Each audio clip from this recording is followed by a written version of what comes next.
Bismillahirrahmanirrahim. Assalamualaikum warahmatullahi wabarakatuh. Waalaikumsalam warahmatullahi wabarakatuh. Syukur alhamdulillah kita panjatkan kehadirat Allah Subhanahu wa taala oleh karena pada siang hari ini kita dipertemukan kembali di ruang kolaborasi ini dalam rangka menjalankan skenario coaching model Tirta.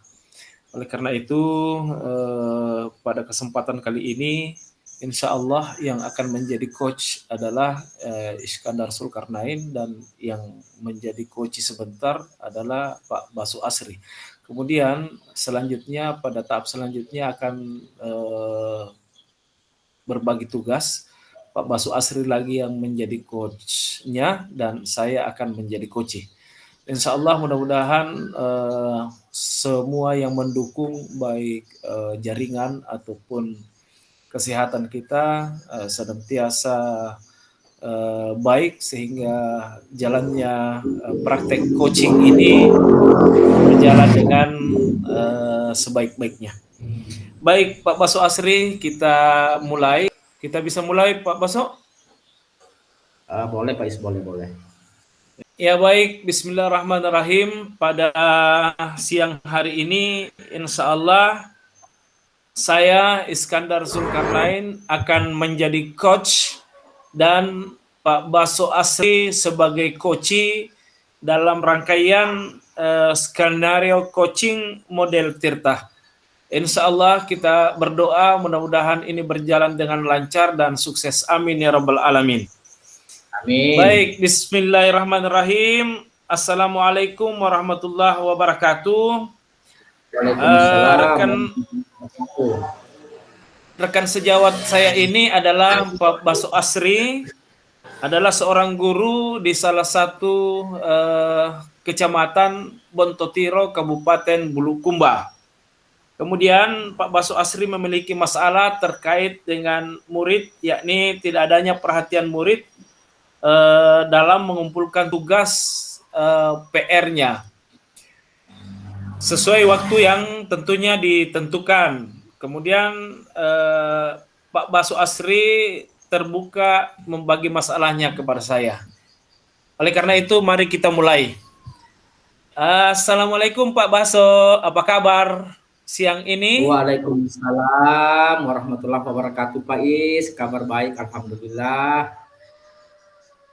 Alhamdulillah rabbil alamin. Sehat Pak Baso ya?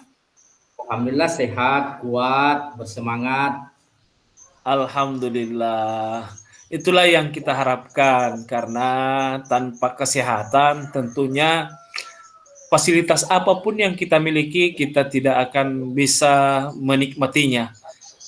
Meskipun banyak uang, meskipun jabatan kita tinggi misalnya, akan tetapi kalau kesehatan itu tidak ada, ya artinya semua fasilitas yang kita miliki itu tidak bisa kita nikmati. Betul ya Pak Baso, begitu? Mungkin. Betul Pak, betul. Iya Pak, betul. Ya, alhamdulillah.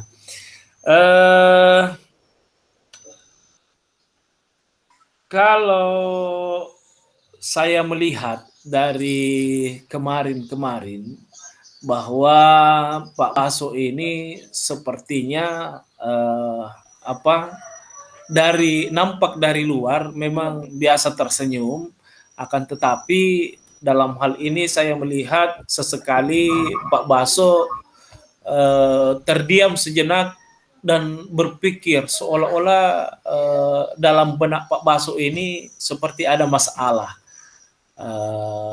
Mungkin pada kesempatan kali ini Pak Baso bisa sharing dengan saya sebagai teman sejawat yang Bisa Pak Is, bisa. mungkin mungkin insya Allah apapun yang Bapak Baso sampaikan saya akan sepenuhnya dengar dan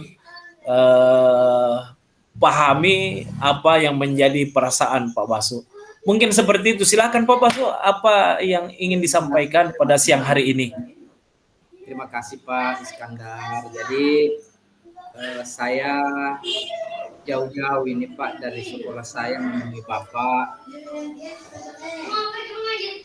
selaku rekan sejawat sesama guru, meskipun kita berdua sekolah, sengaja menemui Bapak di ruang kerjanya di luar waktu jam pelajaran adalah bertujuan untuk membagikan permasalahan-permasalahan yang saya hadapi di sekolah saya ini, Pak.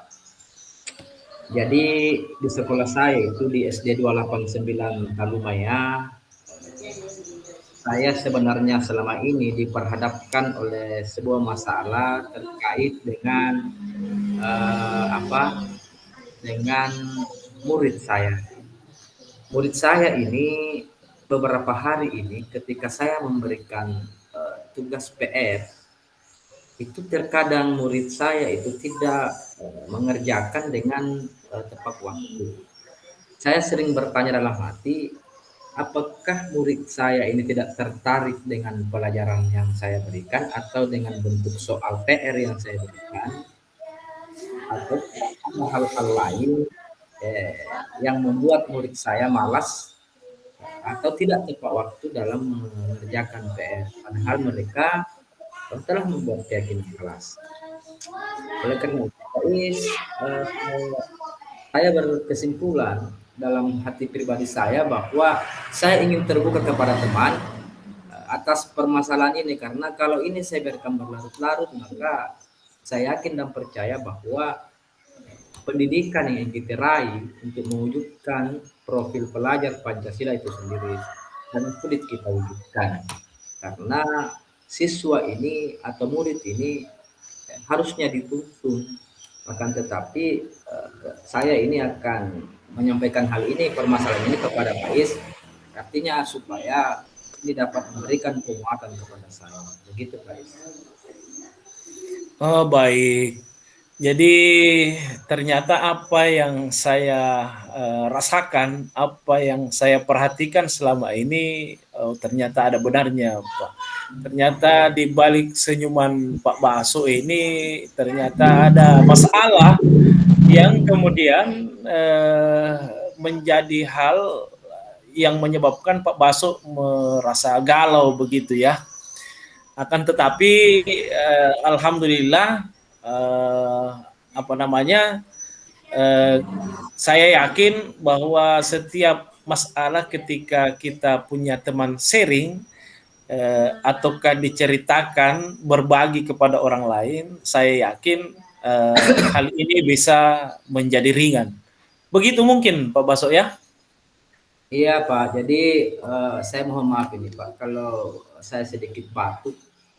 Ini mungkin faktor cuaca ini di kampung kita ya, karena hujan silih berganti dengan kemarau sampai mohon maaf kalau di percakapan kita ini saya sering batuk-batuk begitu Pak. Baik, itu faktor cuaca ya. Kemudian kita kembali pada persoalan tadi Bapak Baso, bahwa murid-muridnya itu yang Bapak Baso hadapi dalam hal mengumpulkan tugasnya itu di rentang berapa persen itu Pak Baso? Jadi begini Pak ya, saya ini adalah guru agama, mengajar di kelas 1 sampai dengan kelas 6. Tetapi di kelas 5 itu jumlah siswa saya itu ada 15 orang.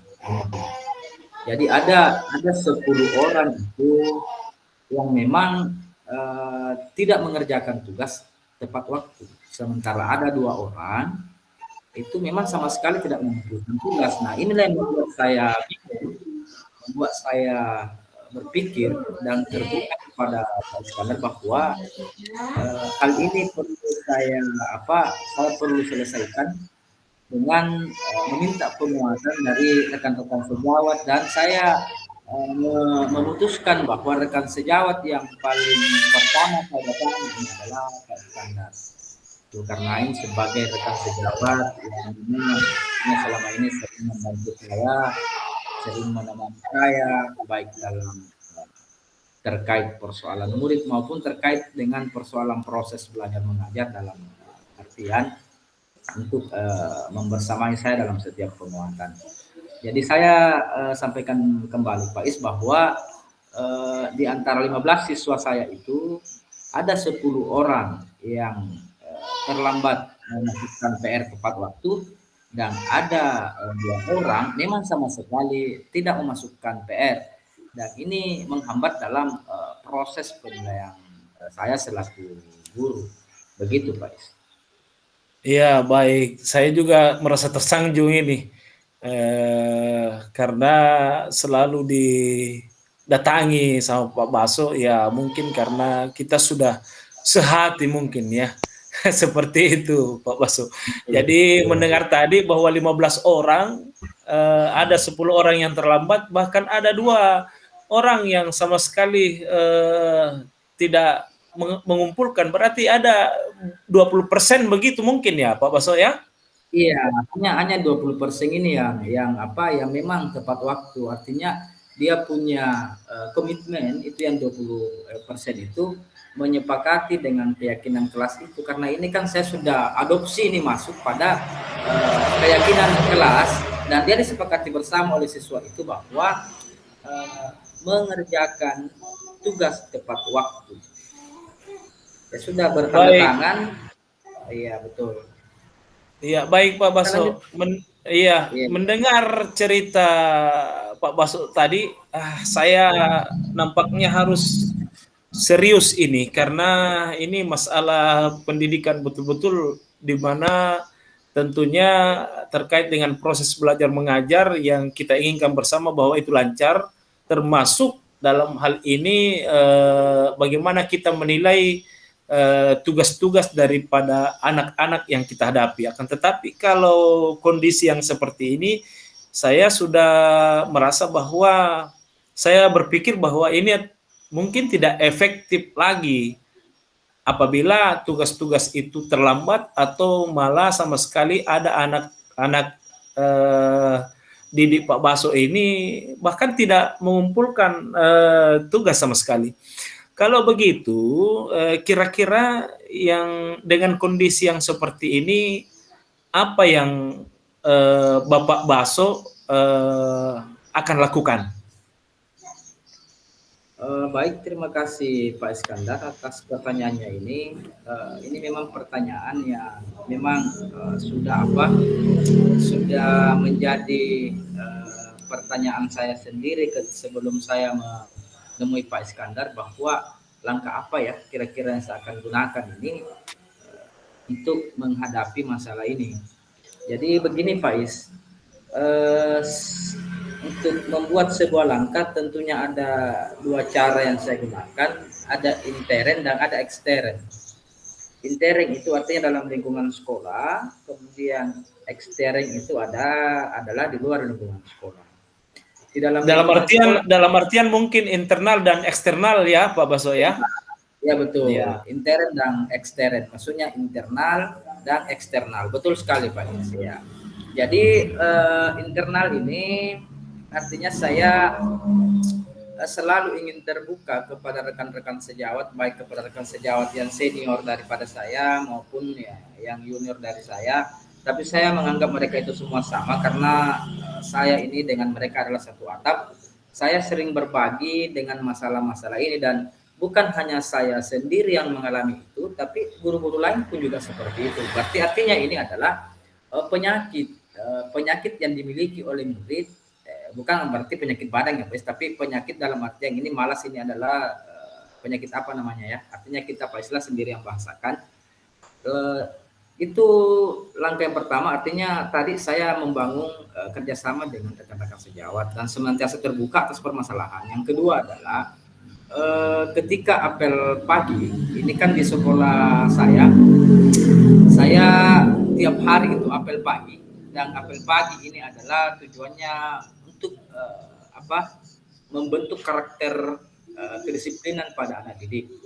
Kemudian di apel pagi itu juga anak didik saling menjaga emosional, saling menjaga hubungan emosional dan sosial, sehingga di apel pagi itu selaku pemimpin apel misalnya setiap guru itu menanyakan pelajarannya yang kemarin sehingga secara tidak langsung pelajaran yang ada di kelas 6 dapat dipahami juga oleh kelas 5, begitupun sebaliknya.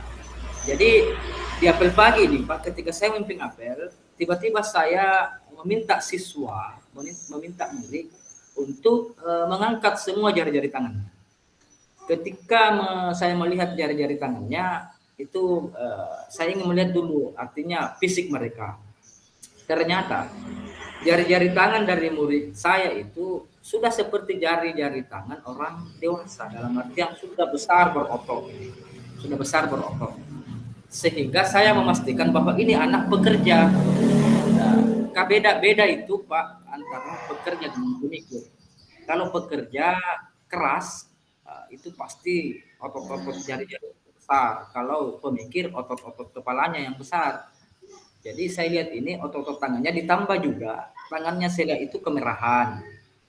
Kemerahan dalam artian itu ada bekas tanah meskipun dicuci itu tetap merah karena di sekolah saya itu Pak itu tanahnya tanah merah, sehingga tangan murid meskipun dicuci sedemikian apa tetap terlihat merah. Dan ini saya lihat, saya langsung tanyakan kepada murid, kenapa sampai tangannya begini, sekukunya begini hitam ujungnya, apakah tidak pernah mencuci bersih? Apa murid itu jawabannya Pak Is, dia sampaikan ke saya bahwa saya ini Pak sebelum ke sekolah saya ke kebun dulu untuk mengambil rumput untuk makanan ternak sapi milik orang tua saya. Nah, kemudian sepulang sekolah juga setelah makan dia lagi langsung ke kebun untuk mencabut rumput untuk mengambil makanan sebagai makanan sehari-hari untuk ternak sapi dari orang tuanya. Nah, disinilah saya gali terus. Oh, ternyata anak ini memang tidak ada waktu untuk belajar di rumah. Kemudian di samping itu ada juga murid yang pekerjaan orang tuanya itu adalah pembuat batu bata, pembuat batu merah, sehingga setelah pulang sekolah juga dia katanya membantu orang tua menaikkan batu merah di mobil truk untuk ditransfer, untuk dikirim ke konsumen yang atau pemakai pembelinya. Nah inilah untuk baru observasi saya terhadap murid. Setelah itu langkah saya, maka saya sampaikan kepada kepala sekolah untuk mengundang murid-murid ke sekolah membicarakan hal ini. Namun sebelum undangan beredar itu Pak, saya menemui komite sekolah, menemui pemerintah setempat, dalam artian kepala dusun, RT RW, dan menyampaikan bahwa hal ini agar diberikan pemahaman kepada orang tua terkait dengan anak-anaknya yang sekolah di sekolah saya, karena anak-anak ini adalah generasi masa depan bangsa yang harus kita tuntun untuk menemukan keselamatan dan kebahagiaannya yang setinggi-tingginya. Nah, setelah itu kemudian saya mencoba merapat Pak Is, saya mencoba merapat ke rumahnya orang tua siswa yang memang malas mengumpulkan tugas atau terlambat mengumpulkan tugas. Nah, memang ternyata benar orang tua memang belum menyadari akan hak sepenuhnya sebagai murid, bahwa murid itu adalah untuk belajar, karena mereka lebih dominan memerintahkan kepada anaknya untuk mengambil rumput untuk makanan ternaknya, sehingga saya memberikan pemahaman kepada mereka bahwa tolong waktu untuk memberikan perintah kepada anaknya, meskipun anak harus perlu berbakti pada orang tua, tapi perlu diberikan sedikit saja waktu untuk membantu bapak ibu, karena anak-anak ini perlu kita bina, perlu kita bimbing, perlu kita latih untuk bagaimana dia mendapatkan masa depannya untuk meraih cita-citanya. Demikian Pak Is. Baik Pak Baso, jadi mohon maaf kalau saya sesekali mencatat. Jadi apapun yang Bapak Baso ceritakan, insya Allah saya catat agar lebih jelas bagi saya sebagai coach untuk membantu dalam hal ini Bapak? Tadi dikatakan Pak bahwa ada 2 langkah yang Bapak lakukan secara internal dan eksternal. Melalui teman sejawat, kemudian apel pagi, kemudian memperlihatkan tangannya. Ternyata ada 2 indikasi di situ. Yang pertama bahwa anak itu mengambil rumput setelah pulang sekolah, dan yang kedua membuat batu merah yang diangkut naik ke mobil truk. Seperti itu mungkin Pak Baso ya internalnya. Kemudian secara eksternal, secara eksternal ada perangkat desa, RT RW yang dihubungi sampai kepala desa dan berkunjung langsung untuk menemui orang tuanya. Kira-kira Pak Baso, dari pemaparan tadi ada 2 hal yang hendak dilakukan secara internal dan eksternal ini. Kira-kira Pak Baso bisa mengurai lebih jauh apa manfaat dari kedua hal ini, baik secara internal maupun eksternal. Silahkan dijelaskan mungkin Pak Baso. Baik Pak Iskandar, jadi sebelum saya menyampaikan tentang manfaatnya ini, tentunya saya selaku guru menyadari diri bahwa guru itu di samping sebagai mengajar, guru juga adalah mendidik dan guru juga adalah membimbing. Oleh karenanya guru itu bukan hanya saja di sekolah, tetapi guru itu juga berada di lingkungan masyarakat atau di tengah-tengah masyarakat. Saya melakukan hal ini dalam terhadap anak didik saya dan terhadap orang tua murid. Itu tujuannya adalah, manfaatnya adalah agar setiap permasalahan yang saya hadapi terkait dengan pengerjaan PR dapat dilaksanakan dengan tepat waktu sehingga tidak terhambat dalam dalam membuat penilaian terhadap murid saya. Kemudian manfaat yang kedua adalah, tujuannya adalah membangun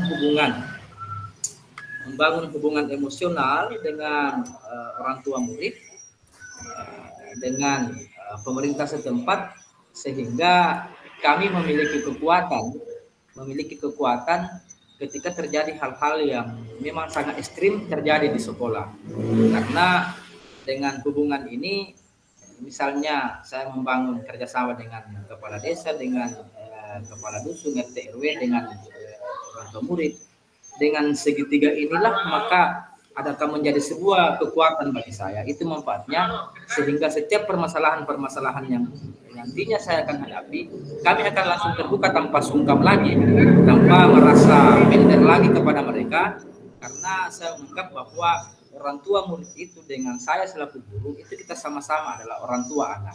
Di sekolah saya adalah orang tua anak dari anak kita, dan di rumah itu adalah orang tua kandung dari anak kita. Saya sampaikan seperti itu sehingga permasalahan ini sedikit terkikis, meskipun tidak langsung 100% Pak ya. Ini terkikis sedikit demi sedikit sampai alhamdulillah murid-murid yang kemarin itu malas mengumpulkan tugas tepat waktu, itu tergugah hatinya, terinspirasi, karena pada prinsipnya bahwa murid ini malas mengumpulkan tugas itu hanya karena persoalan waktu. Tidak ada waktunya untuk belajar di rumah, untuk mengerjakan PR di rumah, karena disebutkan dengan perintah orang tua.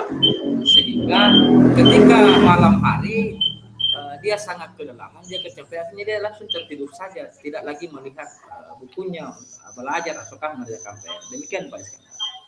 Baik Pak Baso, dari langkah-langkah yang sudah dipaparkan tadi sampai manfaat yang dijelaskan secara internal maupun eksternal, kira-kira Pak Baso, kapan ini Pak Baso bergerak untuk melaksanakan semua yang telah dipaparkan tadi? Baik Pak Iskandar, kedatangan saya ini Pak ke sekolah Bapak ini adalah merupakan sudah merupakan tanda kutip tergerak. Ini saya sudah tergerak untuk ingin keluar dari masalah ini dengan mendatangi Bapak untuk meminta penguatan. Ini sudah bahagian dari rencana saya untuk keluar dari masalah ini. Yang kedua, untuk rencana ini saya akan segera laksanakan secepat mungkin karena demi kemajuan anak didik kami, demi kemaslahatan anak didik kami, kemudian agar sekolah kami juga tidak tercoreng di tengah masyarakat bahwa ternyata gurunya ketika anaknya begini dia tidak perhatikan atau cuek saja. Saya tidak ingin ada bahasa seperti itu. Artinya saya selalu ingin membangun kolaborasi, membangun kerjasama dengan rekan sejawat di sekolah, kemudian membangun kolaborasi, membangun kerjasama dengan orang tua dan bersama pemerintah. Itu rencana saya dan saya harus segera laksanakan. Dan rencana yang selanjutnya itu kalau misalnya secara perlahan ini meskipun tidak dapat maksimal, maka saya akan meminta kepada Bapak Kepala Sekolah petunjuk untuk segera diundang orang tua murid itu untuk kita adakan rapat bersama, memberikan pemahaman kepada mereka sehingga murid itu dapat memiliki waktu untuk belajar di rumah, memiliki waktu untuk mengerjakan PR di rumah dan tidak lagi banyak waktunya untuk ada di kebun, mencabut rumput dan sebagainya. Kemudian juga saya meminta kepada siswa agar memperkuat pelatihan ekstrakurikuler. Karena dengan pelatihan ekstrakurikuler ini, di samping saya dengan siswa menghilangkan jurang pemisah, juga dengan ekstrakurikuler itu akan membangun siswa dalam hal kemandirian untuk senantiasa menyatu dengan alam, contohnya di pramuka. Kemudian bagaimana ia disiplin dan bagaimana dididik untuk menjadi seorang pemimpin nantinya, sehingga terlatih mereka ketika pulang di rumah bisa memanajemen waktu dalam mengerjakan PR-nya yang akan diberikan nantinya. Demikian Pak Is. Baik Pak Baso, sangat super sekali apa yang Bapak Baso sampaikan. Saya lebih kepada melihat bahwa bagaimana kira-kira komitmen Bapak sebagai seorang pendidik ataupun saya ingin mengetahui lebih jauh bagaimana komitmen dari rekan-rekan sejawat Pak Baso sendiri di sekolah dalam hal ini baik tenaga pendidik ataupun tenaga kependidikan, kemudian komitmen sekolah sendiri apa yang bisa ditawarkan dalam hal ini dalam kasus terlambatnya anak-anak ini dalam mengumpulkan tugas-tugas yang diberikan oleh gurunya. Saya kira mohon izin Pak diulang, ini tidak kedengaran mungkin faktor jaringan ini Pak, mohon izin diulang. Kembali ulang bahwa bagaimana komitmen Bapak terhadap kasus yang terjadi ini. Kemudian bukan saja Bapak Baso akan tetapi rekan sejawat Pak Baso selaku tenaga pendidik dan tenaga kependidikan bagaimana komitmennya, dan dalam hal ini sekolah juga apakah punya komitmen yang cukup besar untuk melihat bagaimana anak-anak ini agar kedepannya bisa lebih memperhatikan tugas-tugas yang diberikan oleh gurunya. Mungkin ada penjelasan dari Bapak Baso terkait dengan komitmen ini. Oke, terima kasih Pak Is. Saya kira Pak Is mengadakan observasi kepada murid dan orang tua siswa itu sudah merupakan bahagian dari komitmen saya dan sudah merupakan tanggung jawab saya selaku seorang pendidik di lingkungan sekolah.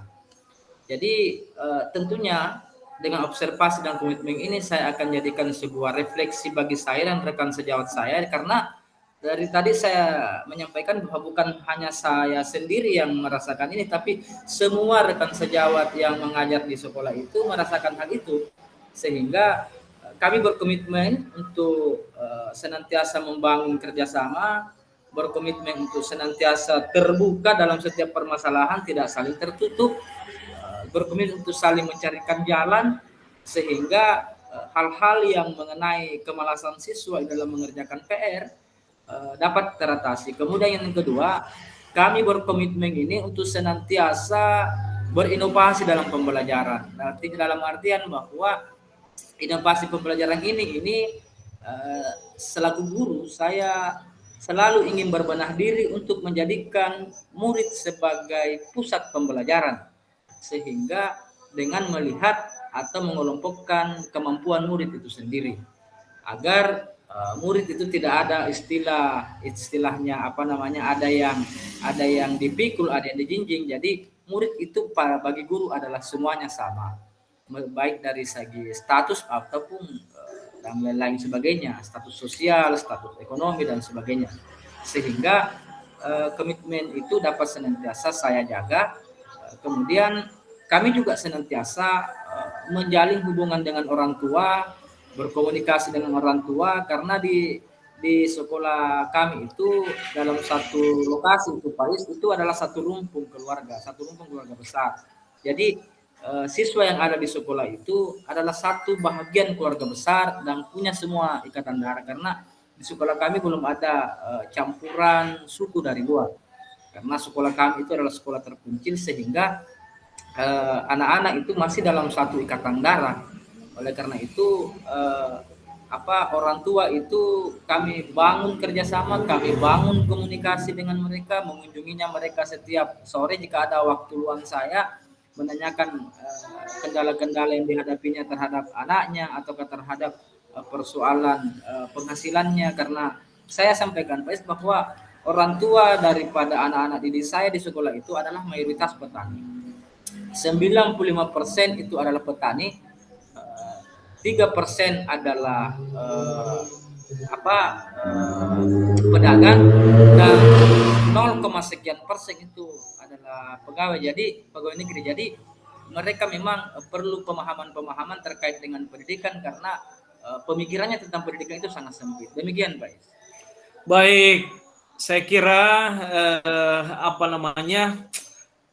pertemuan kita kali ini, apa yang dimunculkan oleh Pak Baso sebagai ide-ide atau gagasan-gagasan yang sangat brilian dan bagus sekali. Saya yakin bahwa mungkin memang ada masalah yang menimpa Pak Baso, akan tetapi dengan ide-ide yang keluar dari Pak Baso sendiri, saya bahkan lebih yakin lagi bahwa ini akan teratasi dengan sebaik-baiknya. Oleh karena itu saya mengucapkan banyak terima kasih Pak Baso atas curahan hatinya, permasalahan yang selama ini Pak Baso hadapi, dan saya berani mengukur bahwa Pak Baso adalah manusia yang seperti karang di lautan, yang bermain-main dengan ombak dan hantaman badai, sehingga setiap permasalahan yang ada mungkin bukanlah sebuah hal yang perlu dihadapi dengan bagaimana, akan tetapi dari ide-ide Pak Baso sendiri ini saya yakin dan percaya bahwa insya Allah semuanya akan teratasi dan semuanya akan indah pada waktunya. Demikian Pak Baso mungkin terima kasih pada kesempatan ini ya sama-sama Pak. Artinya kita saling mengisi lah. Ya Pak Is, jangan pernah bosan dengan saya Pak Is untuk senantiasa berkunjung di sekolahnya Pak Is. Terima kasih. Insya Allah. Ya. Makasih. Kalau begitu mari kita akhiri. Assalamualaikum warahmatullahi wabarakatuh.